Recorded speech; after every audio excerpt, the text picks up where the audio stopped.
Semoga yang subscribe diberikan rezeki melimpah dari jalan tak terduga.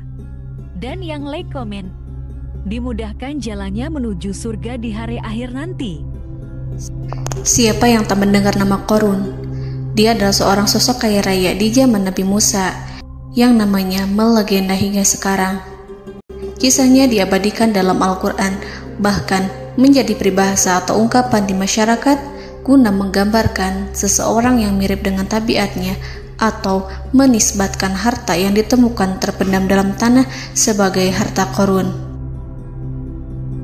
Qorun adalah miliarder kaya raya yang hidup sejaman dengan Nabi Musa. Saking kaya rayanya, Qorun setiap kali keluar dari rumahnya, ia didampingi dengan 300 pelayan laki-laki dan 300 pelayan perempuan. Itu dilakukan semata-mata sebagai bentuk kesombongan bahwa dialah manusia paling kaya, paling terhormat, dan memiliki pengikut setia. Orang-orang tentu saja akan penasaran seberapa banyak harta kekayaan Qorun jika pengawal dan pembawa kunci gudang kekayaannya sebanyak itu. Lalu berapa banyakkah harta yang dimiliki Qorun yang disimpan di dalam gudangnya tersebut? Sebelum saya melanjutkan, dimohon untuk menonton video ini sampai selesai supaya tidak ada kesalahpahaman dalam memahami isi cerita, serta mohon bantu channel ini semakin berkembang dengan cara tekan subscribe dan silakan tinggalkan like serta komen positifnya. Semoga dukungan pemirsa Risalah Kehidupan bernilai pahala dan menjadi wasilah dimudahkannya segala urusan pemirsa sekalian. Pemirsa Risalah Kehidupan, di zaman sekarang, banyak orang yang mengistilahkan rezeki yang tak terduga dengan istilah harta Qorun.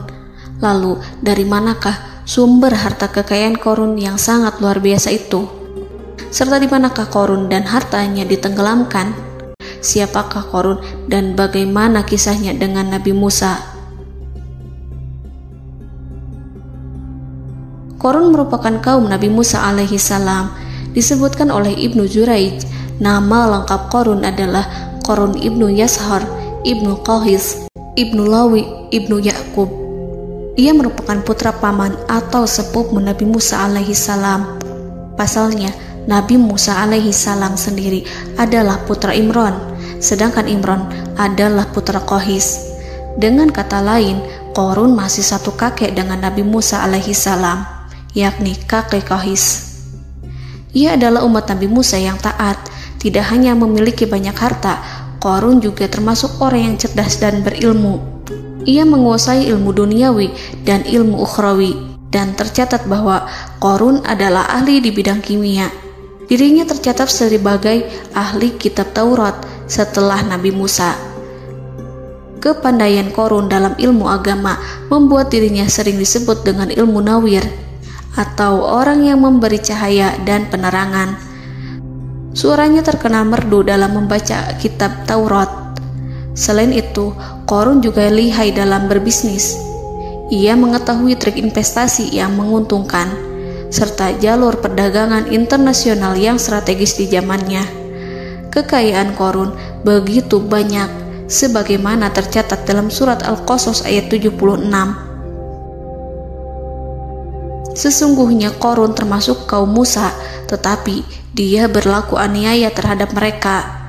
Kami menganugerahkan kepadanya perbendaharaan harta yang kunci-kuncinya sungguh berat dipikul oleh sejumlah orang-orang yang kuat.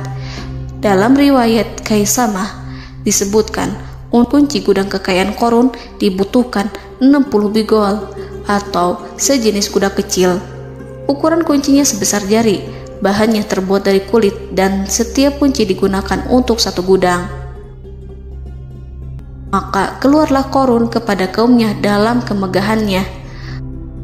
Para ulama tafsir menjelaskan, Qorun keluar dengan mewah diiringi dengan 300 gadis berbaju merah dan 4.000 kendaraan kuda.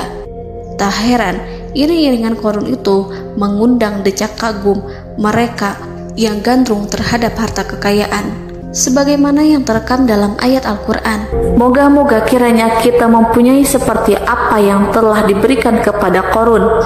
Sesungguhnya ia benar-benar mempunyai keberuntungan yang besar. Quran Surat Al-Qasas ayat 79. Namun tak sedikit kaumnya yang mengingatkan.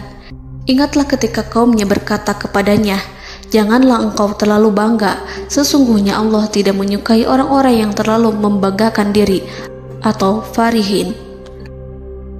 Ulama menafsirkan istilah farihin di sana juga berarti takabur, zolim, berbuat kerusakan, arogan, dan tak mau bersyukur terhadap nikmat.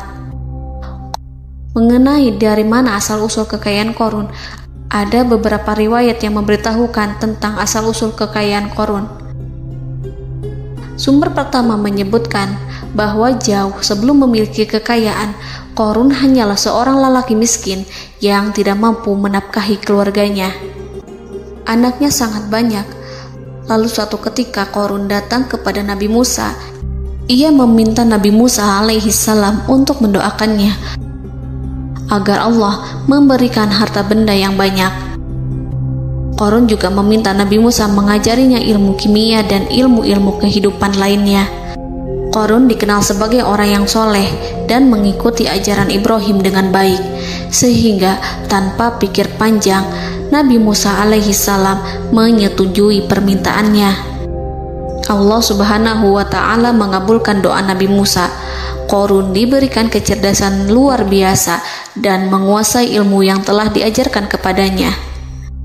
Qorun menguasai teori dan praktik pembuatan emas permata dan beragam perhiasan mewah lainnya. Ia juga pakar dalam ilmu arsitektur, rancangan bangunan, penataan kota, dan lain sebagainya.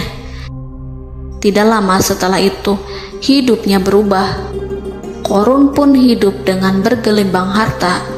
Ribuan gudang yang dimilikinya penuh dengan emas dan perak. Namun sayangnya, keberuntungan yang didapatkannya membuatnya gelap mata. Qorun mulai hidup dengan penuh pamer, keangkuhan, dan penuh kesombongan. Kekayaan yang diberikan Allah Subhanahu wa Ta'ala membuatnya lupa dengan Sang Maha Pemberi. Qorun merasa lebih terhormat dan mulia dibandingkan Nabi Musa. Ia pun akhirnya membelot dan durhaka pada Musa. Ia mengingkari janji-janjinya dulu dan beralih menjadi pengikut Fir'aun yang setia. Loyalitas Qorun terhadap Fir'aun membuatnya diangkat menjadi kepala mandor yang membawahi ribuan pekerja. Dikisahkan bahwa Qorun bersikap semena-mena terhadap para pekerja. Ia tega memotong upah mereka. Ia melakukan korupsi demi membangun istana dan kemegahannya sendiri, dan untuk membangun gudang-gudang penyimpanan harta yang telah ia kumpulkan jauh-jauh hari. Ketika datang perintah zakat, Nabi Musa alaihissalam pergi menemui Qorun dan memerintahnya mengeluarkan zakat sebesar 1 dinar dari setiap 1000 dinar hartanya, 1 dirham dari setiap 1000 dirham, 1 kambing dari setiap 1000 kambing, dan seterusnya. Setelah Qorun menghitung seluruh hartanya, ternyata jumlah zakatnya sangat besar. Kekikirannya pun mulai menghalangi hatinya untuk mengeluarkan zakat. Qorun enggan membayar zakat ketika Nabi Musa alaihissalam menagih zakat yang diperintahkan oleh Allah untuk ditunaikan olehnya. Ketika Qorun dimintai zakat, ia langsung marah dan tidak memberikan sedikit pun kekayaannya. Dia berpikir bahwa harta kekayaan yang dimilikinya didapat dari hasil kerja dan usahanya, dan tidak ada kaitannya dengan siapapun, termasuk Allah Subhanahu wa Ta'ala. Janji Qorun untuk lebih taat beribadah dan membantu sesama jika diberi kekayaan oleh Allah dilupakannya. Dia mempergunakan kekayaannya tersebut dalam kesesatan, kezoliman, dan permusuhan, sehingga membuatnya menjadi sombong dan terlena. Orang-orang beriman pada masa itu sering menasihati Qorun untuk bersyukur atas nikmat yang telah Allah berikan, tetapi dia tidak mengindahkan nasihat tersebut. Dari sikapnya tersebut sudah jelas bahwa Qorun tidak membutuhkan nasihat kebenaran, bahkan merasa tidak takut dengan ancaman Allah, sebab Qorun merasa sudah memiliki segalanya. Qorun merasa dirinya hebat dan pintar serta punya banyak pengikut setia, punya banyak pengawal, dan merasa aman karena dekat dengan Raja Fir'aun. Korun berkata, "Sesungguhnya aku mendapatkan harta ini karena ilmu yang ada padaku." Korun sangat sombong. Ia merasa hartanya didapatkannya sendiri tanpa campur tangan dan kehendak Zat yang Maha Kaya, yakni Allah Subhanahu wa Ta'ala.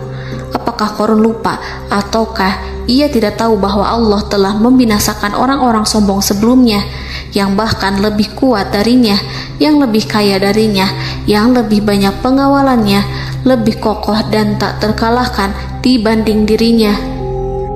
Karena terdorong sifat kikir dan angkuh, maka Korun membuat rencana untuk melakukan tipu daya agar dia terlepas dari kewajiban membayar zakat. Dia ingin menjatuhkan nama baik dan citra baik Nabi Musa. Kemudian dia mengumpulkan tokoh-tokoh konglomerat Bani Israel. Ia berkata kepada mereka, "Wahai saudara-saudaraku, terhadap apa yang diperintahkan Musa untuk membayar zakat, apakah kalian akan mematuhinya? Sekarang dia hendak mengambil harta yang ada di tangan kalian, maka pikirkanlah suatu cara untuk menghindari perintahnya." Para pembesar-pembesar yang dipanggil kemudian menjawab, "Wahai paduka Korun, engkau lebih besar daripada kami. Kami akan melakukan apapun yang kau inginkan." Korun berkata, "Datangkanlah kepadaku wanita cantik. Aku akan memberinya hadiah besar jika ia berhasil menggoda dan memfitnah Musa." Ketika wanita cantik yang diinginkannya datang, Korun memberikan kepadanya uang muka sebagai jaminan. Ia akan membayarkan seluruh yang dijanjikannya ketika berhasil menjalankan misinya. Bukan hanya itu, Korun pun berjanji akan menjadikan wanita ini sebagai istrinya. Keesokan harinya, Korun mengumpulkan Bani Israel. Setelah itu, Korun menghadap kepada Nabi Musa seraya berkata, "Orang-orang menanti kedatangan Anda, sampaikanlah saran dan nasihat kepada mereka." Nabi Musa kemudian keluar dari rumahnya. Ia mulai menyampaikan nasihat pada umatnya. Di antara nasihatnya, beliau berkata, "Barang siapa yang mencuri, aku akan memotong tangannya. Barang siapa yang memfitnah, aku akan mencambuknya sebanyak 70 kali. Barang siapa yang tidak mempunyai istri dan dia berbuat zina, maka aku akan mencambuknya sebanyak 70 kali. Adapun barang siapa yang memiliki istri dan ia berbuat zina, aku akan rajam dia sampai mati." Korun kemudian berkata, "Apakah ini juga berlaku untuk Anda jika Anda sendiri yang berbuat zina? Apakah Anda akan menerima hukumannya?" Kemudian Nabi Musa menjawab, "Ya, meskipun saya sendiri yang melakukannya." Maka kemudian Korun memanggil wanita yang telah dibayarnya. Wanita itu berdiri di depan Nabi Musa dan Bani Israel yang telah berkumpul, mengaku sedang hamil karena berhubungan badan dengan Nabi Musa. Marahlah Nabi Musa atas fitnah kejam yang diarahkan kepadanya. Kemudian Nabi Musa melakukan sholat 2 rakaat, lalu mendatangi wanita itu dan menyumpahnya agar mengatakan siapa yang menyuruhnya. Wanita itu menjadi ketakutan. Ia bergemetar di depan Nabi Musa dan mengaku bahwa yang menyuruhnya adalah Korun. Lalu wanita itu bertaubat dan meminta maaf kepada Nabi Musa. Seketika Nabi Musa bersujud seraya berdoa kepada Allah agar menimpakan azab kepada Korun. Allah memberi wahyu kepada Musa bahwa bumi telah dijadikan tunduk kepada perintah Nabi Musa. Kemudian Nabi Musa berkata kepada bumi, "Wahai bumi, telanlah Korun beserta kekayaannya, habiskanlah semua." Kala itu Allah menurunkan wahyu kepada Musa alaihissalam untuk memerintah bumi apapun yang diinginkannya. Begitu Nabi Musa alaihissalam datang dengan wajah sangat marah, barulah Korun merajuk, "Wahai Musa, sayangilah aku." Sementara Nabi Musa alaihissalam tak bergeming. Beliau lantas berkata pada bumi, "Wahai bumi, ambillah mereka." Seketika rumah Korun mulai bergetar. Korun dan antek-anteknya mulai dibenamkan hingga bagian lututnya. Rumahnya ikut turun sedalam lutut. Korun kembali merajuk, "Sayangilah aku Musa." Rumahnya kembali berguncang. Kini Korun dan kawan-kawannya kembali terbenam hingga pusar. demikian pula rumahnya. Korun terus merajuk, "Wahai Musa, sayangilah aku." Sementara Nabi Musa alaihissalam kembali meminta bumi, "Wahai bumi, ambillah mereka." Rumah Korun berguncang lagi, sementara Korun dan kawan-kawannya terus terbenam hingga bagian tenggorokannya. Demikian pula rumahnya. Korun lagi-lagi menjerit, "Wahai Musa, sayangilah aku." Namun Nabi Musa alaihissalam tak bergeming. Beliau terus meminta bumi menelannya, hingga akhirnya Korun dan kawan-kawannya hilang seluruhnya ditelan bumi. Tak lama setelah itu Allah berkata, "Wahai Musa, apa yang membuatmu bersikap demikian? Padahal demi kemuliaanku, andai dia Korun berdoa kepadaku, niscaya aku akan rahmati. Maka kami benamkan dia beserta rumahnya ke dalam bumi, maka tidak ada baginya satu golongan pun yang akan menolongnya selain Allah, dan dia tidak termasuk orang-orang yang dapat membela diri." Quran Surat Al-Qasas ayat 81. Lalu di manakah lokasi ditenggelamkannya Korun beserta harta bendanya? Konon berdasarkan kepercayaan beberapa masyarakat setempat, Korun ditenggelamkan di sekitar sungai atau danau Moris yang terkenal di kota Payom, negara Mesir. Korun konon mendirikan istana dan di tempat itu pula ia ditenggelamkan. Dahulu, Korun berkeinginan membangun sebuah istana, namun tidak diizinkan oleh Fir'aun jika istana itu dibangun di samping istana Fir'aun.